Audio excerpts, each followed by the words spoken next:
Welcome back. You're still tuned into News and Views. Myself, Salailo Makwidi. The time is 9:49 Central African time, and it's time for hashtag Hajj Diaries for millions of Muslims around the world. The journey of Hajj is far more than international travel. It is a fulfillment of a lifelong spiritual dream, a once-in-a-lifetime act of worship that I think we can all agree carries a very, very deep and emotional and personal and most important, I think, religious significance.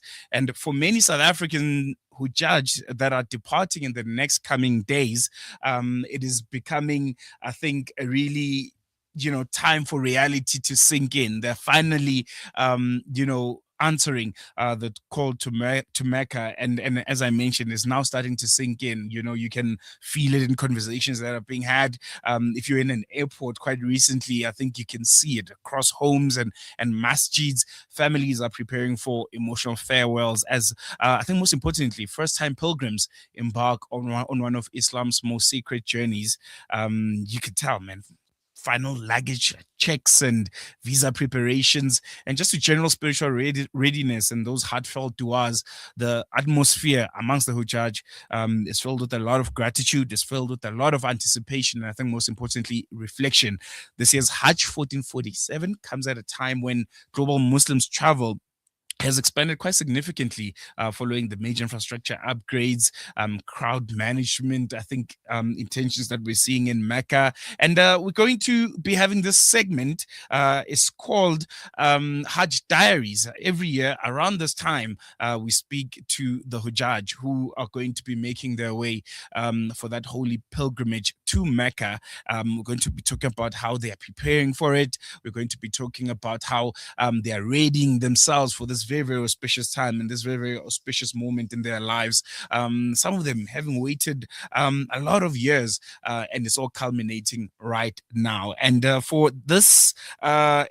today's edition of our Hajj Diaries, we are joined by Rueda Kotwal, who's joining us via a virtual platform, and we're going to be hearing from her just how much she's been preparing for this journey, the emotions, the sacrifice that have gone into it, and most importantly, the anticipation of what is to be. And Rueda is joining us via a virtual platform. Rueda, thank you so much for joining us. Welcome to News. Really appreciate you giving us your time. Assalamu alaikum, and assalamu alaikum to the listeners, viewers of Salam Media. Actually, we're at a very inopportune time with this interview as we're entering the train station to board our train for Makkah. So, Wow. inshallah, let's see what justice we can do to this interview. I think I'm very, very excited also, just seeing the background and seeing, just how excited you are. I think just describe the atmosphere for us amongst the Hujjaj preparing to depart at this current moment. Or what emotions are you seeing, especially from the first-time pilgrims at this moment? So, Alhamdulillah, we are a complement of 174 Hujjaj at the moment. Boarding the train for Makkah. We are of the first Hujjaj from Medina to Makkah, and we have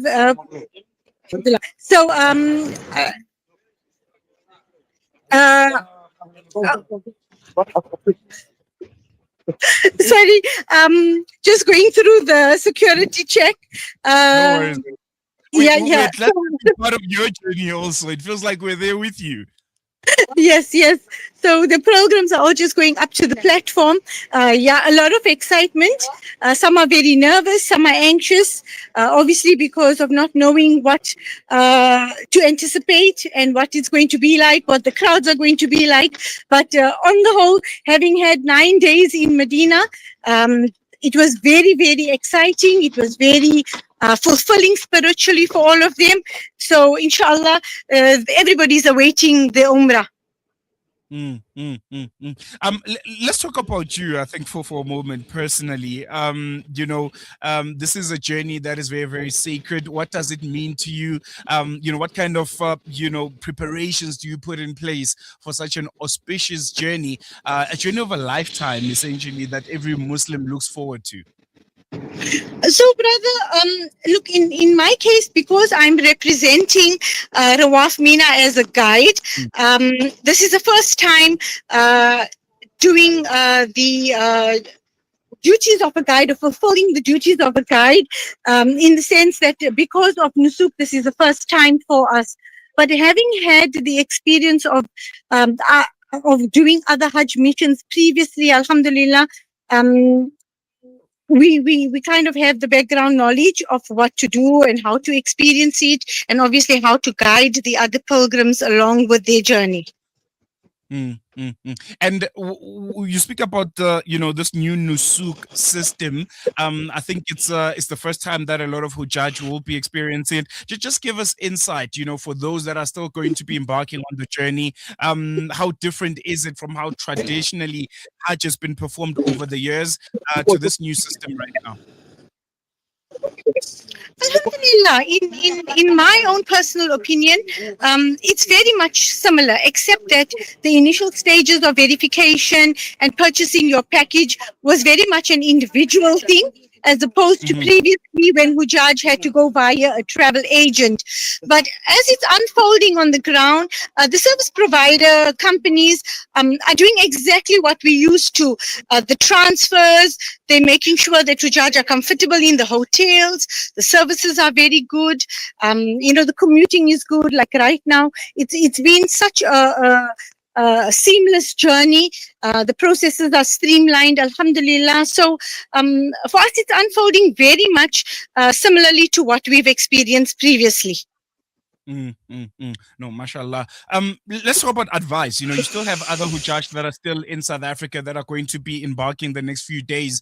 Any advice that you have for them? How should they be preparing themselves? And I think any pro tips that they need to know. Advice to Hujaj, I think, come in with a very positive attitude. Don't overpack. Just know that if you lower your expectations, your journey will unfold smoothly, because this stage with our groups that have come through, we've already got 348 Hujaj thus far landed in Medina, and with almost no challenges or no problems. So they should set their mind to ease that everything will unfold smoothly, inshallah. No major setbacks, inshallah. And are there, any changes that the pilgrim should be expecting this year, aside from this, new Nusuk system, which I think they would have passed that stage already? Yes, Alhamdulillah, the fact that when you arrive in Medina, okay, the welcome is overwhelming. Hujaj don't have to remove their luggage from the carousel. It's done for you. Your luggage is brought to your respective hotels. It's something new. Previously, Hujaj had to do this themselves.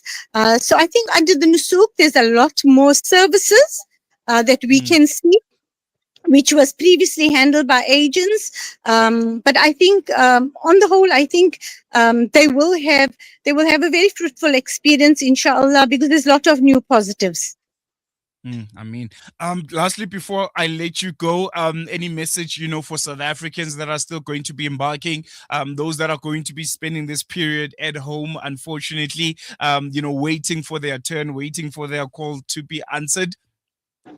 Inshallah, what I do say is people should make their intention, prepare themselves, get their finances sorted. As soon as the Hajj system opens up, Hujaj should prepare themselves for the verification process, which can be lengthy. There are some challenges. So start early so that you don't have any disappointments. And inshallah, once the verification process is through, it is seamless. It's very easy there. After navigating the system, it's self-explanatory. The packages are there. You look for what's within your budget. And inshallah, you make that intention that you will come and you will find yourselves here, inshallah, Medina, Makkah, Mashaid, and on the plains of Arafat, inshallah. Ruwaida, Jazakallah so much for joining us and having us as part of your journey. I think it was a pleasant experience for a lot of South Africans that are at home, especially those that are still going to be embarking also. And I hope we chat again soon. Jazakallah so much. Shukran for having me on the show. Shukran. Assalamu alaikum wa rahmatullahi wa barakatuh. There we go. Rueda Kotwa from Kitmatulawam. Yeah, coming to us live from Mecca. We're on transit to Mecca. She's one of the guides there, and then I think you can tell in the background the excitement that the Hujaaj are currently feeling at this current moment. And this is going to be a segment that we're going to be bringing to you every day on News and Views around this time. Calling it Hajj Diaries, where we're going to be focusing and zoning in on Hajj, speaking to Hujaj, speaking to guides like Rueda, and speaking to officials of the Saudi Kingdom on everything and anything that you need to know about this year's Hajj. Very, very auspicious time, and a time that you should be reaping benefits of, even if you'll be here at home still waiting for your call to be answered. We'll be there with you, and we'll make sure that you still reap the rewards thereof, and you feel part and parcel of a very special and auspicious time for all Muslims around the world. Otherwise, we've come to the end of today's edition of News and Views. Thank you so much for staying with us. I'll be back with you tomorrow. Coming up next is mid-morning Tuesdays with Julie Ali. She'll be joining in from 11 until 1. Otherwise, from myself, Salalo Makwidiri, and the rest of the team, it's bye for now. Shap, shap.